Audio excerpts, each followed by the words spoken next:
Hello बच्चों, good afternoon. मेरा नाम है ज्योति मदेसिया और मैं पिछले 8 सालों से बायोलॉजी पढ़ा रही हूँ। जैसा कि आप सभी को पता है कि हम मेंडल के बारे में पढ़ रहे हैं और मेंडल में बच्चों कुछ एक्स्ट्रा पॉइंट्स है, आपको पढ़ाते चलेंगे टॉपिक लाइन बाय लाइन, और उसमें जो बीच बीच में आपको एक्स्ट्रा पॉइंट्स जो होते हैं, जो इम्पोर्टेंट होते हैं, उसके बारे में भी बताते चलेंगे। बाई चांस कभी कभार इसमें से भी 1-2 नंबर का क्वेश्चन आ जाता है। टोटल अगर देखा जाएगा 9 से 10 नंबर के क्वेश्चन आपके इस मेंडल से आता है बच्चों। चलिए ध्यान से देखा जाए, आपका एक्स्ट्रा पॉइंट्स हैं। एक्स्ट्रा पॉइंट्स में अगर देखा जाए तो कि पहला क्वेश्चन कह रहा है कि आनुवंशिकी के अंतर्गत वंशागत लक्षणों तथा व आनुवंशिकी विभिन्नताओं की वंशागति का अध्ययन करते हैं। जैसे कि अगर देखा जाएगा, ये कह रहा है कि आनुवंशिकी के अंतर्गत यानी कि जेनेटिक्स के अंतर्गत देखा जाएगा वंशागत लक्षण जो माता पिता से बच्चों के अंदर जाते हैं, या आनुवंशिक विभिन्नताएं यानी कि जो प्रत्येक बच्चा अपने माता पिता से क्या होता है बच्चों, बिल्कुल भिन्न होता है, कि वंशागति का अध्ययन करते हैं। यानी कि ये माता पिता से जो बच्चों के अंदर जा रहे वंशागति, इसका क्या करते हैं बच्चों, हम अध्ययन करते हैं। दूसरा क्वेश्चन कह रहा है कि इस आनुवंशिकी शब्द का प्रयोग सर्वप्रथम किसने किया था? तो विलियम बेटसन नामक वैज्ञानिक था, सन 1905 में किया था। क्योंकि इसके पहले जो वैज्ञानिक था ग्रेगर जॉन मेंडल, उसने बस जेनेटिक्स के बारे में बताया था, मतलब फादर ऑफ जेनेटिक्स वो था, जेनेटिक्स के बारे में बताया था। लेकिन बाद में आगे चलकर वैज्ञानिकों ने अपने अपने तरीके से स्टडी किया और अपना अपना नाम जो है निर्धारित किया, कि उनके आधार पर ही उनके नाम को रखा गया। कह रहा है कि जेनेटिक्स शब्द ग्रीक भाषा के शब्द जेन से ली गई है। ठीक है, किससे ली गई है बच्चों? जेन से ली गई है। ध्यान में रखिएगा, ये जेनेटिक्स के जो जेन से ली गई है। कह रहा है कि जीन को आनुवंशिकी की इकाई कहते हैं, यानी कि यूनिट आप क्या कहते हैं, जेनेटिक्स। यानी कि जीन की सबसे छोटी इकाई जो है हमारी क्या है, हमारी जीन है। यानी आनुवंशिकता की सबसे छोटी क्या है, इकाई हमारी जीन है, जो क्या हो रही है, पीढ़ी दर पीढ़ी आपकी स्थानांतरित होती रहती है। मेंडल को आनुवंशिक यानी कि देखा जाएगा आधुनिक आनुवंशिकी का जनक कहते हैं, कि father of Mendel. Father of genetics कौन है? तो फादर ऑफ जेनेटिक्स जो है बच्चों हमारा मेंडल। इसको ध्यान में रखिएगा, मेंडल मेंडल मेंडल, हर जगह मेंडल का नाम आता है, तो आपको मेंडल के बारे में जानना पड़ेगा कि आखिर मेंडल कौन है, क्या किया था। ठीक है, तो इसके बारे में क्या है बच्चों हमें जानना है। देखो अगला क्वेश्चन कह रहा है बच्चों कि मेंडल ने अपने प्रयोगों के लिए उद्यान मटर, जिसे हम गार्डन पी के नाम से जानते हैं, उसको चुना था। मटर का जो पौधा था बच्चों, मेंडल ने जिसको चुना था वो क्या था, हमारा द्विलिंगी था। द्विलिंगी का मतलब होता है बच्चों होमोसेक्सुअल प्लांट, जिसके अंदर नर मादा दोनों के युग्मक पाए जाते हैं। कह रहा है कि अंग्रेजी की वर्णमाला द्वारा जीन को प्रदर्शित कर से किसी एक विशेषज्ञ की वंशागति का अध्ययन कर सकते हैं। यानी कि जीन को क्या करते हैं बच्चों, अंग्रेजी का एक वर्णमाला लेते हैं, वर्णमाला के अक्षरों से प्रदर्शित करते हैं। जैसे आपको प्लांट हाइट्स के बारे में बताया, तो प्लांट हाइट क्या है, एक आपका कैरेक्टर, और इस कैरेक्टर के क्या होते हैं बच्चों, 2 विपर्यासी रूप हो जाता है, जिसे हम ट्रेड्स कहते हैं। उन ट्रेड्स को यानी कि एक जीन के 2 अलग अलग एलिये से क्या करते हैं बच्चों, हम उनको रिप्रेजेंट करते हैं। तो ये आपका जो प्लांट हाइट है, ये कैपिटल टी है, ये क्या है बच्चों, ये हाइट का जीन है, और इसको अंग्रेजी के वर्णमाला के कैपिटल अक्षर से इसको दर्शाया जाता है। वही कह रहा है कि 2 जनकों के मध्य संकरण कराने के फलस्वरूप उत्पन्न पीढ़ी को या फर्म पीढ़ी को फर्स्ट जनरेशन कहते हैं। यानी कि जब माता पिता ये जो कैपिटल टी स्मॉल टी के अंदर चुना गया था और ये कैपिटल टी स्मॉल टी आपका आया था, तो क्या है बच्चों, ये जो है ये हमारा क्या है, ये फर्म पीढ़ी है, जिसे फर्स्ट फीलियल जनरेशन के नाम से जानते हैं। कह रहा है कि मानव प्रजाति का वैज्ञानिक नाम क्या है? तो हमारा जो वैज्ञानिक नाम है बच्चों होमो सैपियंस है। जनसंतति की जनकों से असामान्यताएं क्या होती है, विभिन्नता कहलाती। जानते हैं प्रत्येक बच्चा जो होता है बिल्कुल हूबहू अपने माता पिता के जैसा नहीं होता, चेंजेस होती हैं। यानी कि क्या होता है, शकल सूरत में चेंज होता है, लक्षण जो होते हैं वो कुछ मिलता है। लक्षण का मतलब नाक, कान, होठ, आँख की बनावट क्या होती है बच्चों, ये माता पिता के जैसे मिलते हैं। लेकिन बच्चा तो बिल्कुल कॉपी तो नहीं होता है, कार्बन कॉपी। ये जो कार्बन कॉपी नहीं है वो क्या है, वो हमारी वेराइटी को शो करता है, और वेरिएशन का होना बहुत जरूरी। अगर बच्चे अगर माता पिता के जैसे होते हैं तो विविधता का अंतर ही क्या रह जाता है, तो विविधता है, इसीलिए क्या होता है, बच्चा पहचान में आ जाता है कि ये क्या है, डिफरेंट है। नॉलेज के तौर पर अगर देखा जाए बच्चों, देखो यहाँ से क्वेश्चन को कह रहा है कि आनुवंशिकी से क्या तात्पर्य।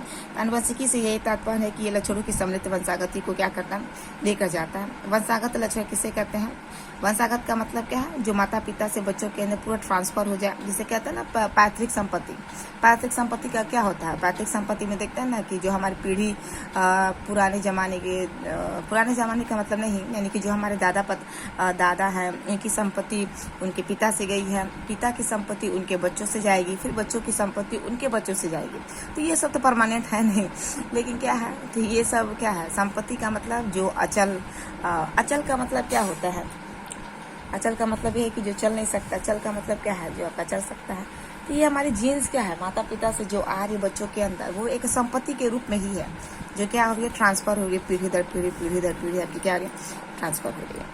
कह रहा है कि मानव नस्ल को किस रूप से हम जानते हैं, तो मानव नस्ल को हम जीन्स के नाम से ही जानते हैं। जेनेटिक शब्द का ग्रीक भाषा के किस शब्द से ले गए, तो जीना से ले गए। मेंडल को किसका पिता कहा जाता है, द जेनेटिक्स फादर, जेनेटिक्स यानी कि father of genetics is called Mendel. फिर कह रहा है कि मेंडल के नियमों की पुनः खोज किन किन वैज्ञानिकों द्वारा की गई थी, तो 3 वैज्ञानिकों द्वारा की गई थी, कार्ल लोरेंज, ह्यूगो डीब्रिज और शेरमैक। ये 3 वैज्ञानिक 3 अलग अलग देशों से बिलोंग करते हैं, और इन तीनों के हाथों मेंडल की पत्रिका यानी कि मैगजीन लगी थी। जब ये एक्सपेरिमेंट करना स्टार्ट किया तो मेंडल की जब डिस्कवरी की है तो बिल्कुल मेंडल का नियम लागू होने लगा। कुछ कुछ ऐसे पौधे थे जहाँ पे मेंडल का नियम लागू नहीं हो रहा। तो याद रखिएगा, ये तीनों वैज्ञानिक अलग अलग थे। एक जर्मनी का था, एक हॉलैंड का था, और एक मेंडल जहाँ रहता था ऑस्ट्रिया, वहाँ पे का एक निवासी था। संकर संकरण का मतलब क्या होता है, संकर संकरण का मतलब क्या होता है कि 2 अलग अलग गेमिट को मिलाकर जो पौधा बनता है उसी को संकर कहते हैं। जैसे बच्चों, ये कैपिटल टी है, और ये क्या है, स्मॉल टी। तो ये क्या है, इधर से कैपिटल टी आ रहा है, इधर से क्या है, स्मॉल टी। तो ये 2 अलग अलग है ना, कैपिटल टी स्मॉल टी। ये अलग प्रजाति का नर है, ये अलग प्रजाति का मादा है। तो दोनों को आपस में मिलाएंगे तो ये जो पौधा बनेगा वो संकरण पौधा बनेगा। और जिसके बीच में क्रॉस करा है ये हमारा क्या है, संकरण क्रॉस है। तो वही कह रहा है संकर ये है। चेकर बोर्ड से क्या तात्पर्य, तो चेकर बोर्ड आपका कुछ एक वर्ग के जैसा होता है। यानी कि चेकर बोर्ड मेंडल के दिमाग में जब घंजन मची थी, जब जीन ऑफ इनहेरिटेंस के ऊपर जब स्टडी कर रहा था, तो चेकर बोर्ड यानी कि पुनेट वर्ग के नाम पे ही एक उस वर्ग का नाम पड़ गया चेकेट वर्ग, जिसने अच्छे तरीके से बता दिया कि अगर तुम गेमीट को एक लाइन में नर को रखो और एक लाइन में मादा को रखेगा तो तुम्हारा रिजल्ट क्या हो जाता है, आसानी से प्रदर्शित हो जाता है। तो इसी को हम क्या कहते हैं, चेकर बोर्ड कहते हैं, जिसमें नर मादा को रख हम गेमीट ज्ञात कर सकते हैं कि बच्चों के अंदर क्या क्या जोड़े बन सकते हैं। जीन्स को एलील या एलिलोमार्फ किसने दिया था, तो यही आपके बेटसन नाम का वैज्ञानिक था, विलियम बेटसन। जब किसी जोड़े के दोनों जीन समान होते तो उन्हें क्या कहते हैं बच्चों, तो उन्हें हम क्या कहेंगे, उन्हें हम एलील्स कहेंगे। क्या कहेंगे, एलील। जब किसी जोड़े के दोनों जीन समान हो, एलील्स तो है दोनों जीन समान है, लेकिन हम इसे समयुग्मजी कहेंगे, क्योंकि दोनों युग्मक क्या है, समयुग्मजी। और ये एक जीन के 2 एलील हैं और दोनों एलील क्या है, एक जैसे हैं, समयुग्मजी। अगर एक जीन के दोनों एलील अलग अलग हैं, एक कैपिटल टी एक स्मॉल टी, इसे हम विषम युग्मजी कहेंगे, यानी कि इसे हम हेटेरोजाइगस कहेंगे।